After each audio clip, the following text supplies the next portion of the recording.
2 Samuel capítulo 12, versículo 14. Todos trouxeram Bíblia?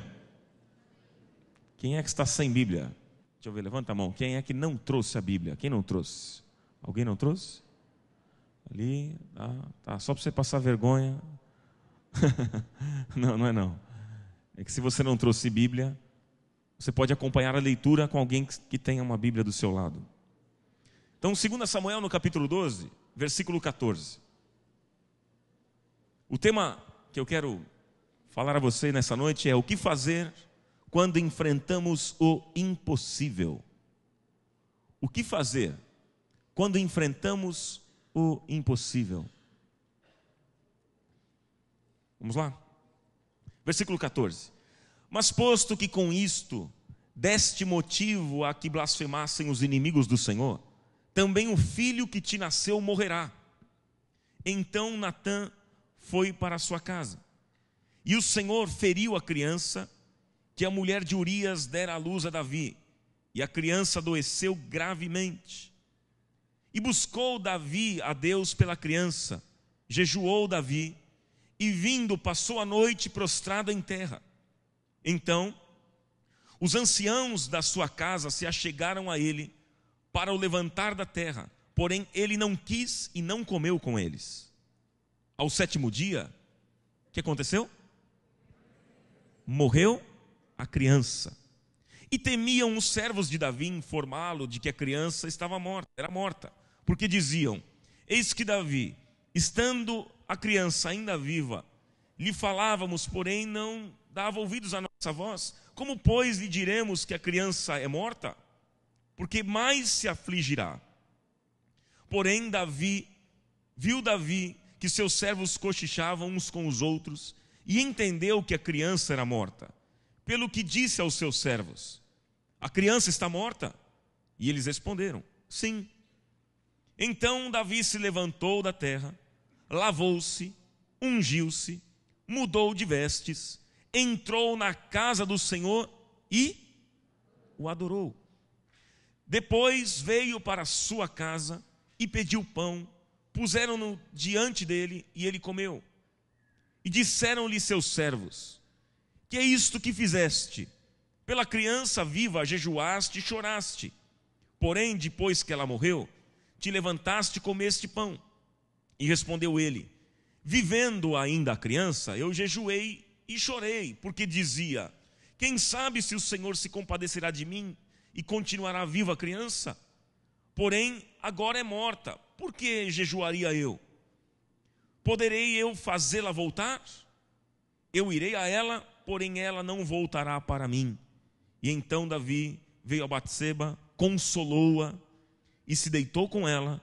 Teve ela um filho a quem Davi deu o nome de Salomão, e o Senhor o amou. Amém, queridos? Muitos pastores, queridos, eles ensinam as pessoas a resolverem questões impossíveis da vida. Os pastores das nossas igrejas, enfim, todos os pastores costumam ensinar as pessoas como resolverem as questões que são impossíveis, como transformar o impossível em possível. E nós sempre lidamos, queridos, com a perspectiva de transformar o impossível em possível. É interessante que nas igrejas a gente ouve sempre as seguintes frases, né? Se o mar estiver à sua frente, o mar estiver fechado à sua frente, ele vai se abrir e você vai atravessar. São frases que nós ouvimos. Se houver uma tempestade, Deus vai acalmar os ventos para você, meu irmão. Se de repente, meu irmão, você estiver naufragando, Deus vai te segurar pela mão e vai fazer você andar por sobre as águas. Não é isso que a gente ouve? Sim ou não? A gente ouve: Deus vai transformar o seu impossível em possível. São frases que nós ouvimos. Mas a pergunta que eu queria fazer nesta noite, eu quero andar por um caminho inverso. A pergunta que eu gostaria de fazer com você nesta noite é a seguinte: o que é que eu tenho que fazer quando o impossível for impossível mesmo. Quando não tiver jeito. O que é que nós precisamos fazer quando não tiver jeito? Aí você, de repente, você pode dizer assim: ah, mas Ronaldo, você não crê naquilo que a Bíblia diz, que tudo é possível àquele que crê? Creio. Você crê também ou não? A Bíblia diz que tudo é possível a quem? Ao que crê. Mas a Bíblia também mostra, queridos, muitos exemplos de coisas impossíveis, que continuaram sendo impossíveis, mesmo para aquele que creu. A doença não se reverteu, a morte não teve jeito, aconteceu. Sabe, queridos, então, o que é que nós devemos fazer, queridos, quando uma situação não se reverter? O que é que a gente tem que fazer como cristãos? Quando a situação não tiver jeito, quando a doença não ceder, quando a morte não tiver jeito, quando o diagnóstico for implacável, o que é que a gente tem que fazer? Na Bíblia a gente encontra vários exemplos, né, de personagens que enfrentaram situações impossíveis. Por exemplo, Moisés. Moisés estava acostumado, gente, com coisas grandes, milagres, mar vermelho se abrindo. Moisés estava acostumado com isso. Moisés estava acostumado em ver Deus operando maravilhas no meio do povo. Mas, se você for ler depois Deuteronômio, no capítulo 3, versículo 23 até o 28, há uma passagem interessante, porque Deus falou a Moisés que ele não entraria na terra prometida. E ele pediu a Deus. E o texto diz assim, chega uma hora que Deus fala para ele: basta, chega, Moisés, você não vai entrar. Ou seja, o impossível continuou sendo impossível. Não vai entrar. Prepara o teu sucessor, prepara Josué, anima ele, fortalece ele, porque é ele que vai estar liderando o povo.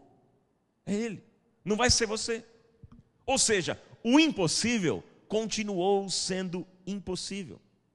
O apóstolo Paulo também enfrentou uma situação de impossível.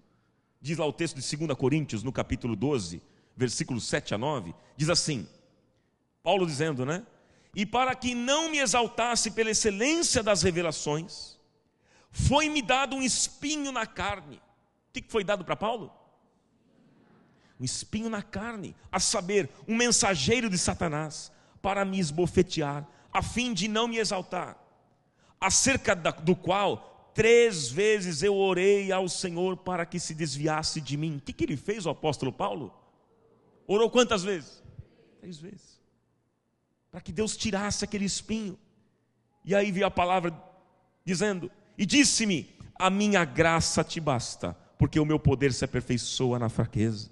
De boa vontade, pois, me gloriarei nas minhas fraquezas, para que em mim habite o poder de Cristo. Então, o apóstolo Paulo, queridos, ele pediu para Deus, tira esse espinho da minha carne. O que era o espinho da carne, né? Alguns estudiosos da Bíblia dizem que o espinho da carne de Paulo era um problema nos olhos, diante das revelações que ele havia tido. Outros dizem que, de repente, esse espinho na carne era perseguição, um grupo de judeus que perseguia Paulo. Outros ainda mencionam como espinho na carne um casamento que Paulo havia tido e que faliu. Ele era divorciado e aquilo, ele carregava aquelas marcas na vida dele. Então, Paulo pede para Deus e Deus fala assim para ele: Paulo, não vou tirar. Você vai conviver com espinho na carne e a minha graça e o meu poder vai se aperfeiçoar na tua fraqueza.